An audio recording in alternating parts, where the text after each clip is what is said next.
Death has been arguing with Savitri about the nature of truth. And finally he says, if truth is with you, if truth is dwelling within thy mortal heart, show me the body of the living truth, or draw for me the outline of her face, that I too may obey her and worship her. Then will I give thee back thy Shraddhavan. But here on earth are only facts and steel-bound law. This truth I know, that Shraddhavan is dead, and even thy sweetness cannot lure him back. No magic truth can bring the dead to life. So then he says, leave then thy dead, O Savitri, and live. Go back to earth and live. So how will Savitri answer? Death has challenged Savitri to show him the truth. He says, if you can show me the truth, then I will give you back your Shraddhavan. The woman answered to the mighty shade, and as she spoke, mortality disappeared. Her goddess self grew visible in her eyes. Light came, a dream of heaven, into her face. O death, thou too art God, and yet not he, but only his own black shadow on his path, as leaving the night he takes the upward way and drags with him its clinging inconscient force. Of God unconscious, thou art the dark head. Of his ignorance, thou art the impenitent sign. Of its vast, tenebrous womb, the natural child. On his immortality, the sinister bar. All contraries are aspects of God's face. The many are the innumerable one. The one carries the multitude in his breast. He is the impersonal, inscrutable soul.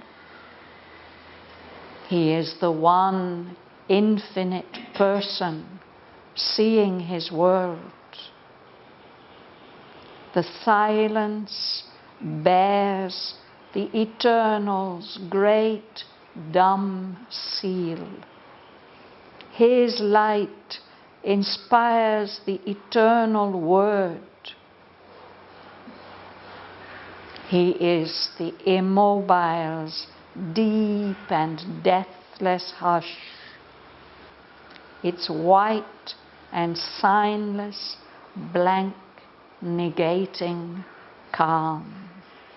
Yet stands the Creator Self, the Almighty Lord, and watches his will done by the forms of gods, and the desire that goads half-conscious man, and the reluctant and unseeing night. These wide divine extremes, these inverse powers, are the right and left side of the body of God. Existence balanced twixt two mighty arms confronts the mind with unsolved abysms of thought. Darkness below, a fathomless light above. In light are joined, but sundered by severing mind. Stand face to face, opposite, inseparable. Two contraries needed for his great world task. Two poles whose currents wake the immense world force. In the stupendous secrecy of his self, above the world, brooding with equal wings, he is both in one, beginningless, without end. Transcending both, he enters the Absolute. His being is a mystery beyond mind. His ways bewilder mortal ignorance.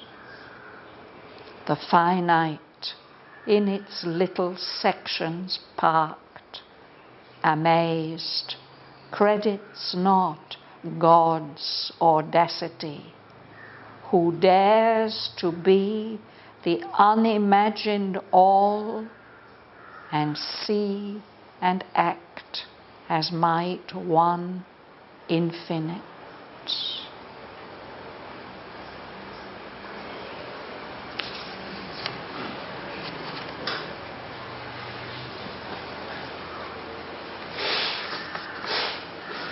We are coming now to the end of Canto 4, and there's a long speech of Savitri. This is just the beginning of it, in which she explains to death how things really are, the truth of things. So this is the beginning of her explanation. He's challenged to her, show me the truth. Now, gradually she's going to reveal the truth that she sees and knows. We're starting this side. You would start, please, Narendra. The woman answered to the mighty shade, and as she spoke, mortality disappeared. His goddess self grew visible in her eyes. Light came, a dream of heaven, into her face. Thank you. So this is how Sri Aurobindo is introducing her reply. The woman, again we spoke about this, no? That he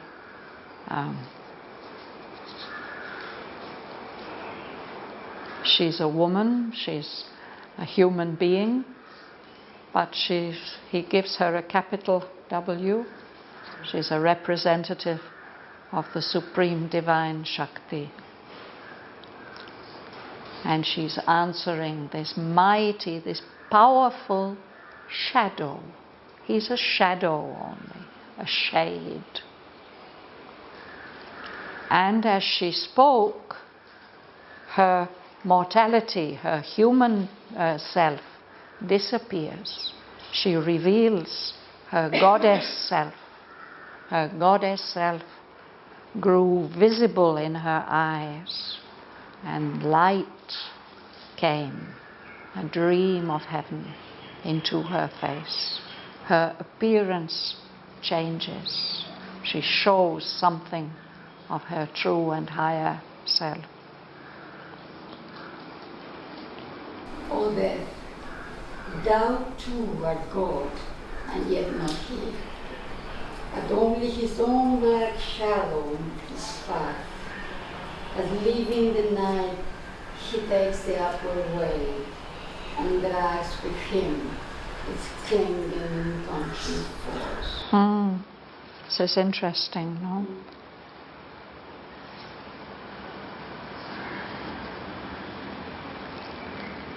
So he was claiming to be the one God, and now she has said, we human beings, we are carrying the divine in us. And you in the same way, you too, you are God, but also you are not the whole and entire God. You are a shadow of him, his own black shadow on his path. As leaving the night, he takes the upward way. As if God too is evolving in the world. He has taken on this appearance of in the inconscient, the night, the darkness. No? But he's leaving that, he's evolving upwards. But as he evolves upwards, he's carrying with him, dragging with him, the clinging, inconscient force of the night, not the inconscient. You're representing something of that darkness.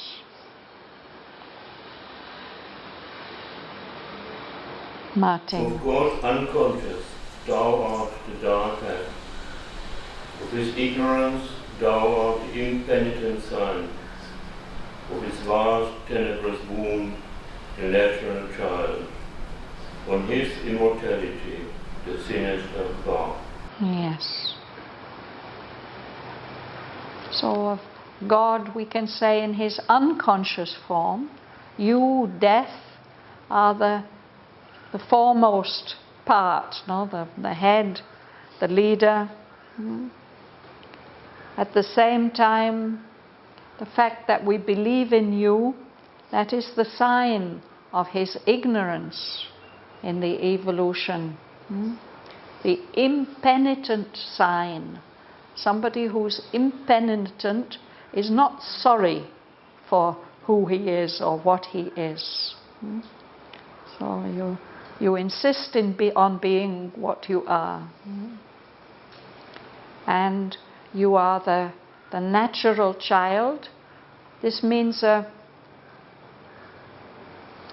child who's born out of marriage, an illegitimate child, of the vast womb of shadows, the shadowy womb of that night. You're born from that, from those shadows. And then she says, on his immortality, on God's immortality, you, death, are the sinister bar. Sometimes Sri Aurobindo uses imagery and vocabulary from the art of heraldry. In the Middle Ages, when we had the feudal system in Europe, all those kings and nobles and families, they had their symbols, their signs. And there was and there still is, there's an office of heralds in London, and they still practice this art. And in the science or the art of heraldry, if there's a black bar across part of the symbol, that shows that the person who has that as his badge, he is an illegitimate child. So it's a bar sinister, that is to say, it's pointing left. A diagonal bar that's pointing upward left, I think. Or maybe downward left. When when I was studying English language and literature in university, there was a special course on heraldry. One of our professors was tremendously keen on that topic, and he explained many things to us. So I don't remember exactly which way the bar is. It shows that there's something not quite straightforward. He belongs to this family. This is his father, this is his mother, but it wasn't a formal marriage. Yes. What is it called? Heraldry. A herald, even in the warriors, they have their heralds who go in front of them. The herald will always be carrying the flag of that night, and he will be announcing that this is who is coming. But the heralds had to know who everybody was, so they had to be able to read this symbol language. The colors are important, the forms. Like the kings of France, they have their fleur-de-lis. Many kings have lions, and there are different positions. The lions may be couchant, or they may be rampant, standing up and showing their claws. And all these things have meanings. And then the shields are quartered. They're in at least 4 parts. Sometimes one of the quarters is again quartered, so it can be quite a complex language. And there are, as I say, there are still 4 chief heralds practicing in London, and when any child of any of those noble families is born, then they know what are their symbols, what they have to be given, their signs. So, but here Aurobindo is alluding to this science, as he does in several places in the poem. So you are like a kind of black spot on God's way of expressing himself. But then she starts to really explain things, Mi Hong. All contraries are aspects of God's face. The many are the innumerable one. The one carries the multitude in his breast, is the impersonal, inscrutable soul. He is the one infinite person, saying his word. The silence bears the eternal's great dumb seal. His light inspires the eternal word. Let's pause there. It's a long sentence. All contraries, all opposites, things that seem to contradict each other, they are all aspects of God's face. Last week we read these lines about all things hang here between God's yes and no. And there was the picture of the 2 consort stars looking in opposite directions, and the white head and black tail of the mystic drake. All these contradictions. And here she's saying these are not really irreconcilable contradictions. These are different aspects of God's face. And here she's going to give examples. The one and the many. God is both. He is the one and the many. All of us are also the one in his innumerable form, his uncountable form. There are so many of us. And the one is always carrying that multitude, that many, in his breast. He is impersonal, inscrutable, alone. So soul means alone. Inscrutable means we cannot read him, we can't understand him. But there's that vastness of impersonality. What does he mean? Impersonal? Well, what is personal is what is intimate to you. Sri Aurobindo often seemed to be impersonal.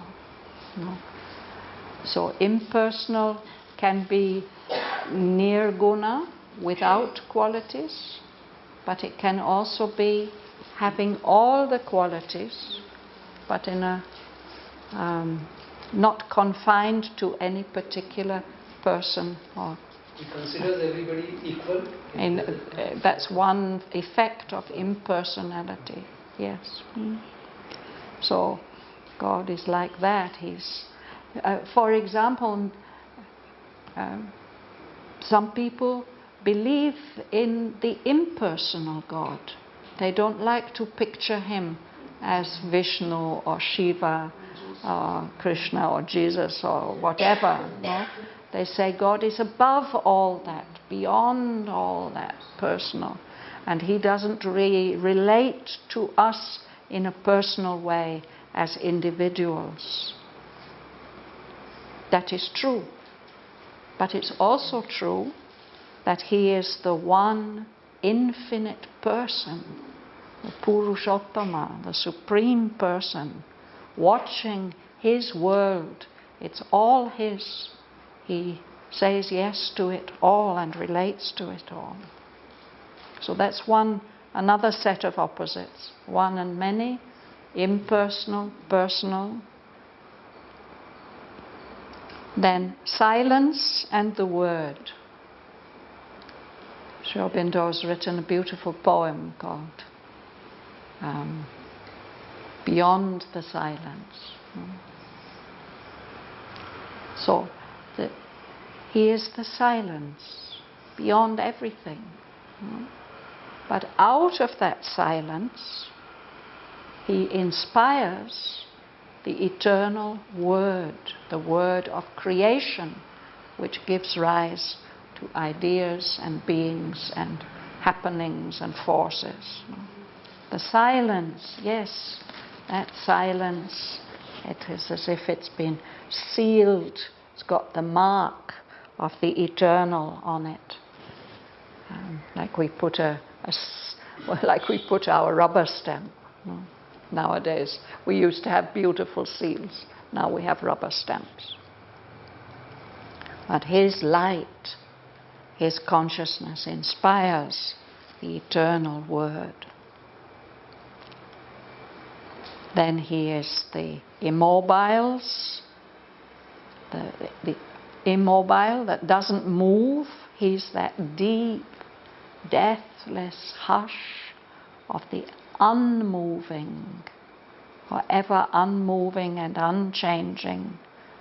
And so we can perceive him as a white blank without any sign, which negates all these appearances, denies and says no to them, makes them seem like illusions, that great calm. But at the same time, he is the Creator Self, the Almighty Lord. I've gone ahead again. Huh? Yeah. Okay. So, who is next to read? Sarojini, you please read. From He is the Immobiles. He is the immobile's deep and deathless hush. It's white and signless, blank, negating calm. It's done the Creator Self, the Almighty Lord, and watches His will done by the forms of gods. And the desire that God's help conscious man and the descend to the sun and unseen light. Yes. So he's the immobile. He's the calm that seems to say no to all activity. But at the same time, he is the creator who has given rise to all this out of himself. And that Almighty Lord, he's watching how the forms of gods, the universal powers, the cosmic powers, carry out his will. He watches his will done by the forms of gods. He also watches the way that we half-conscious beings are pushed, poked on our way by desire. And he also watches the night which is blind, which does not see, and is reluctant. It doesn't want to change. It doesn't want anything to change. Just like Death himself doesn't want things to change.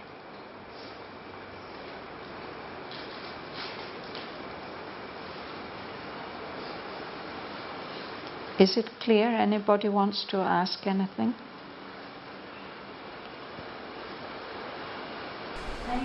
I like the way creator self, this word is used often. The self. Yes. The one self of all, of everything. All these small selves are part of one great self. And because we are part of the one great self, by finding ourselves, we can come into contact with that one true self.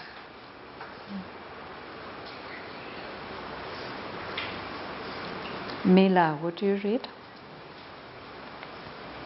These wide divine extremes, these inverse powers, are the right and left side of the body of God. Existence balance twixt two mighty arms, confronts the mind with unsolved abysses of thought. Yes, thank you. So these things that seem to be so opposite, one and many, impersonal, personal, silence, word, immobile, and the creator, these are divine extremes. They are like opposite ends or poles of the Supreme. And they are inverse powers, powers that seem to be opposite to each other, are in fact the right and the left side of the body of God. Sometimes we see Lord Shiva depicted like this, with the right side is the Lord who is in silence and renunciation and trance, and the mother, on the dynamic mother who represents the creation on the other side. Yeah. These divine extremes, they're the right and the left side of the body of God. So that's what he was talking about, these extremes. No? And she says they are not opposites. They are only apparent opposites. The Lord is all these things. Existence, we confront the existence around us. It's balanced on these two mighty arms. No? These apparent opposites that may go up or go down like the arms of a scale. So that this existence of opposites and dualities confronts the mind with unsolved abysms of thought, deep places, deep possibilities of thought. The mind can't reconcile them.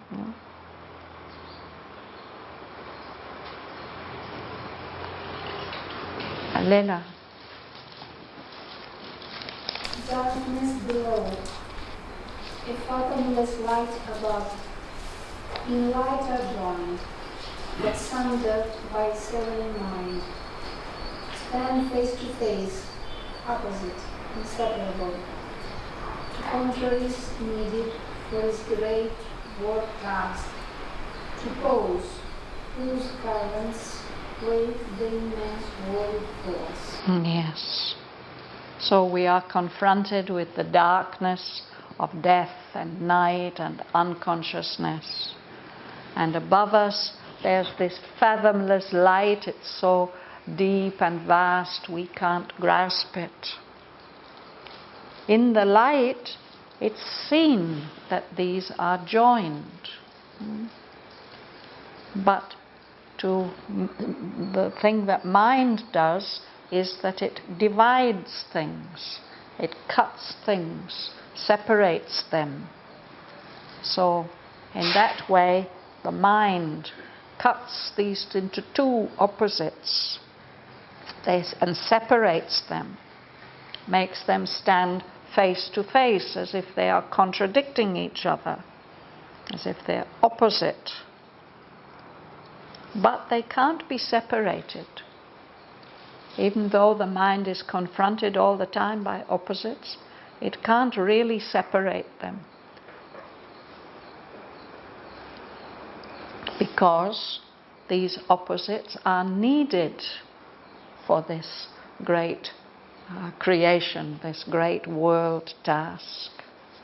They're like two poles of a magnet, and between the two poles of the magnet there's currents of energy passing. So it's that tension between the two which wake up all the action of the immense creative world force. The stupendous secrecy of the self above the world, brooding with equal beings. He is both in one, beginningless without end. Transcending both, he enters the absolute. Yes. So that's what the divine is doing in his secret place, his secrecy which is so powerful, the secrecy of his self. Who is he? What is he? And it's as if he's brooding above the world, spreading wings, brooding. We've spoken about it many times before. It's the image actually of a mother bird who protects her eggs, keeps them warm until they're ready to hatch. But we could also think of a great bird hovering over the world, no? With equal wings. They're both equally powerful, no? And they're both equally helpful to the world. He, the one, is both in one, and he has no beginning and no end. But he also goes beyond both beginning and end and all the forms of the world. Transcending both, he enters the absolute, which is limitless. Now, Kamala. His being is so mystery behind mind. His ways bewilder mortal ignorance. The finite is in its little section part. Amazed, read your Credits. Now God's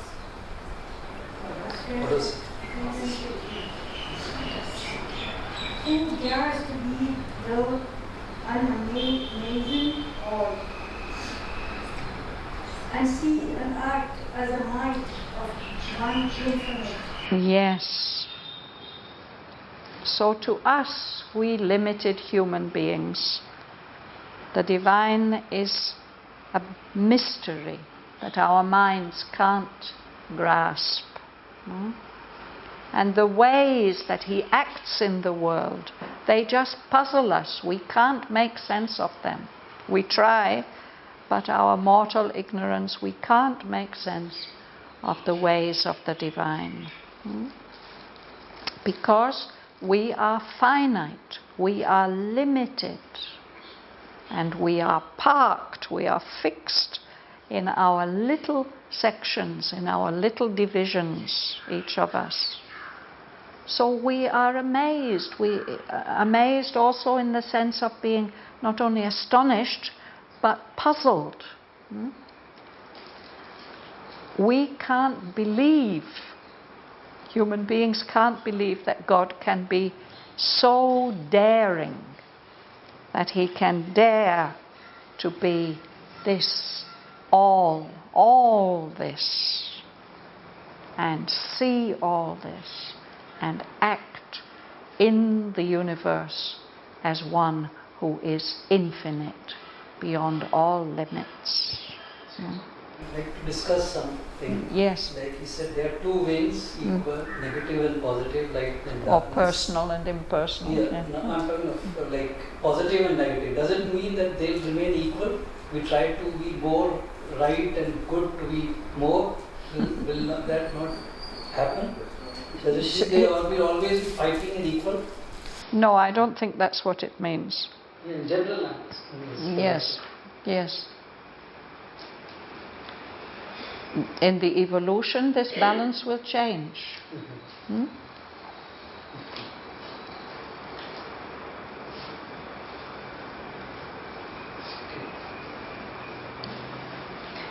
Particularly, I was thinking about the personal and impersonal. Aurobindo says they're the equal wings of our ascent. Both of them help us. And that was the image here of the bird, no? Personal okay, but positive and negative, yes. But positive and negative again is a conception of us finite beings, no?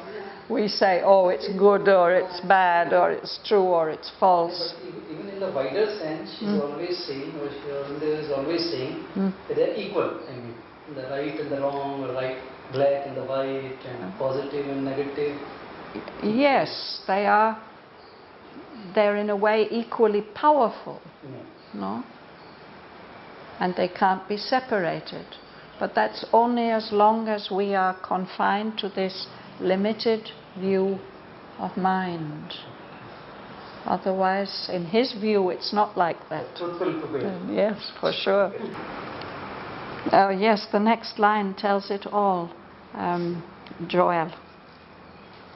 Against human reason, this is his offense, being known to be forever unknowable, to be all and yet transcend the mystic whole, absolute, to lodge in a relative world of time, eternal and all-knowing, to suffer birth, omnipotent, to sport with chance and fate, spirit, yet to be matter and the void, illimitable, beyond form or name, to dwell within a body, one and supreme, to be animal and human and divine.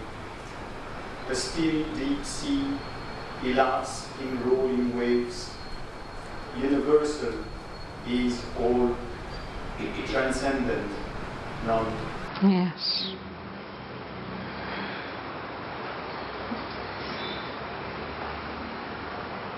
So this is God's offense against human reason. No? All these, that he manages to be all these opposites.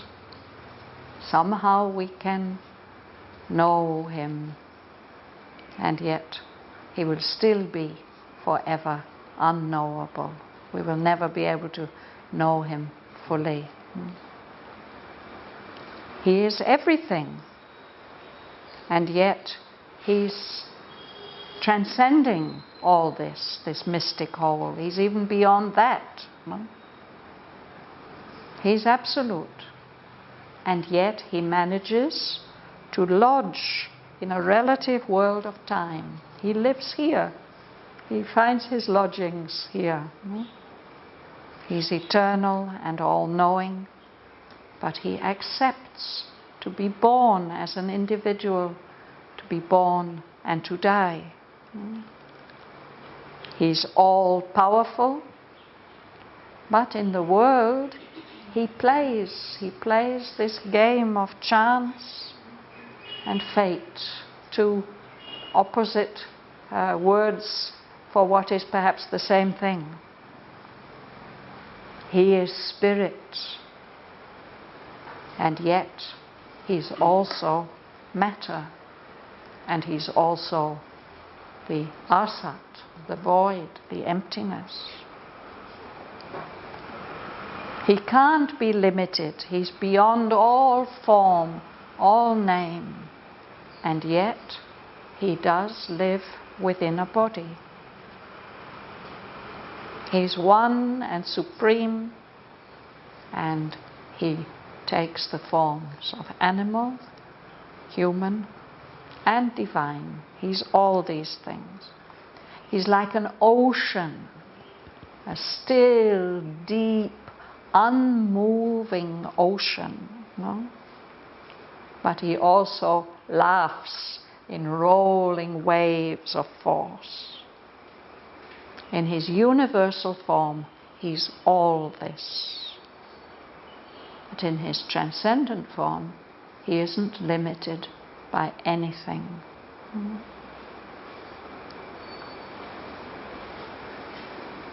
Jerry, would you read? To man's righteousness, this is his cosmic crime. Almighty beyond good and evil to dwell, leaving the good to their fate in the wicked world, and evil to reign in this enormous sea. Yes. It's difficult for us to forgive God, no, for this. If we try to be righteous, why can't he be righteous? This is his crime, that he is all-powerful and beyond good and evil. He's living beyond all that. And he leaves us here, good people, and we have to suffer in this wicked world, and he doesn't do anything about it. He allows evil to reign in this enormous scene. We cannot get our heads around this. So Sri Aurobindo's had to write 2 whole chapters in the Life Divine to help us to understand this paradox, this contradiction. How can this be? If God is good, how can he allow all this evil in the world? All opposition, scenes, and strife, and chance, and aimless labor with but scanty sense, to eyes that see apart and miss the whole. The surface men scan, the depths refuse their search. A hybrid mystery challenges the view, or a discouraging, sordid miracle. Yet, in the exact inconscience, stuff conceit, the casual error of the world's ignorance, a plan, a hidden intelligence is glimpsed. Yes, thank you. So to our eyes, to our finite eyes and understanding, the world seems to be made up of oppositions, strife, struggle, fighting, and chance, unpredictability. And there seems to be so much effort, so much expenditure of energy without any purpose. It doesn't seem to have much meaning. Scanty means not enough. That's how it appears to eyes that just see a part. We miss the whole picture. We scan, we look casually over the surfaces of things. We can't look into the depths. They refuse our search, no? So when we look at the universe, what we see is this hybrid miracle, exactly what he described, the white head and the black tail of the mystic drake, and the swift and the lame foot, and the wing strong, wing broken. The universe looks like that. A hybrid mystery. It challenges our view. Or we think, well, it's a miracle, but what is it worth? It's discouraging. It's sordid. It's so poor and mean. But if we would see properly, if we would understand what the inconscient is really doing, it's so exact and so precise in its action, in its conception. Here, conceit means conception. And in the world's ignorance, the way things happen just like that, by mistake, still we can glimpse a plan, the working of a hidden intelligence. And that's what she will speak about next. What is the plan? But we'll stop there for today. Could we explain the hybrid mystery? Hybrid. A hybrid is something that's two different things put together.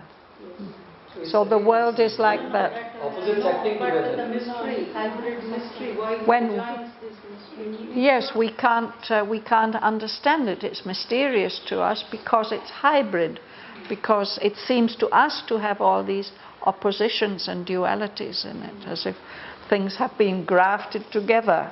Exactly what Death described, no? That these bits that don't fit together, the white head and the black tail, and the one foot moves quickly, the other is limping. One wing is strong, the other is broken. All these oppositions, they baffle us. It's a hybrid mystery, a mystery made up of two different parts that don't fit properly. Just these 3-4 lines more. You want to read 3-4 lines more? Then it is Bärbel's turn to read. There is a purpose. There is a purpose in each stumble and fall. Nature's most careless lolling is a course, preparing some forward step, some deep behind. Yes. Yes. She looks as if she's just fallen casually into this position, but it's actually preparing a next move forward, some forward leap, step, some deep result. And for us, we can remember that in each stumble and fall, each mistake we make, everything, that each defeat, when we feel so bad, so disappointed with ourselves and the world, each of these failures has a purpose. It's preparing something more. This is a matter of faith. If we can believe what Savitri says, it will help us.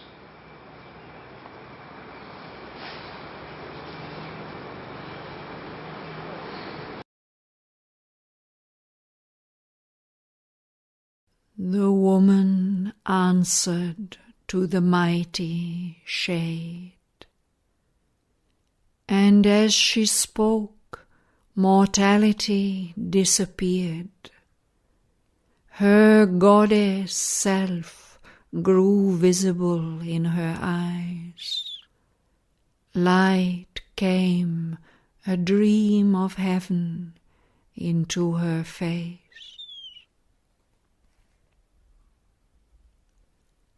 O death, Thou too art God, and yet not he, but only his own black shadow on his path, as leaving the night he takes the upward way, and drags with him its clinging inconscient force.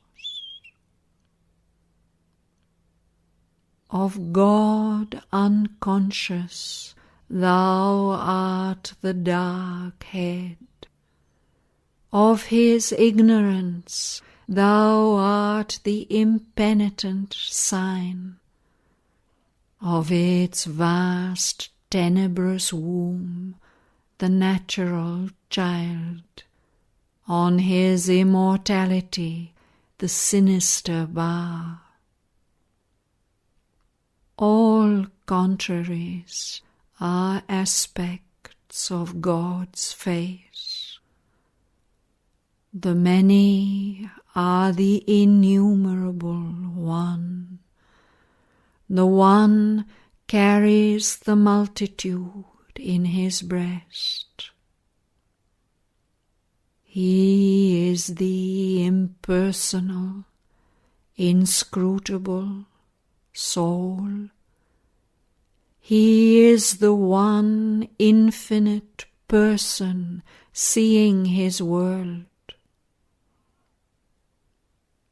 The silence bears the eternal's great dumb seal. His light inspires the eternal word. He is the immobile's deep and deathless hush, its white and signless blank negating calm. Yet stands the Creator Self, the Almighty Lord, and watches his will done by the forms of gods, and the desire that goads half-conscious man, and the reluctant and unseeing night.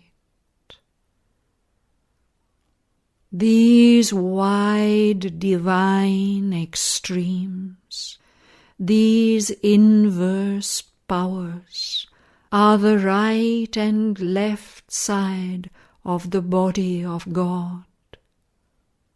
Existence balanced twixt two mighty arms confronts the mind with unsolved abysms of thought. Darkness below, a fathomless light above. In light are joined, but sundered by severing mind, stand face to face, opposite, inseparable, two contraries needed for his great world task, two poles whose currents wake the immense world force. In the stupendous secrecy of his self, above the world brooding with equal wings, he is both in one, beginningless, without end. Transcending both, he enters the Absolute. His being is a mystery beyond mind. His ways bewilder mortal ignorance. The finite, in its little sections parked, amazed, credits not God's audacity, who dares to be the unimagined all, and see and act as might one infinite. Against human reason this is his offence, being known to be forever unknowable, to be all and yet transcend the mystic whole, absolute to lodge in a relative world of time, eternal and all-knowing to suffer birth, omnipotent to sport with chance and fate, spirit yet to be matter and the void, illimitable beyond form or name, to dwell within a body, one and supreme, to be animal and human and divine. A still deep sea he laughs in rolling waves. Universal he is all, transcendent none. To man's righteousness this is his cosmic crime, almighty beyond good and evil to dwell, leaving the good to their fate in a wicked world, and evil to reign in this enormous scene. All opposition seems, and strife and chance, an aimless labour with but scanty sense, to eyes that see a part and miss the whole. The surface men scan, the depths refuse their search. A hybrid mystery challenges the view, or a discouraging, sordid miracle. Yet, in the exact inconscience stark conceit, in the casual error of the world's ignorance, a plan, a hidden intelligence is glimpsed. There is a purpose in each stumble and fall. Nature's most careless lolling is a pose preparing some forward step, some deep result.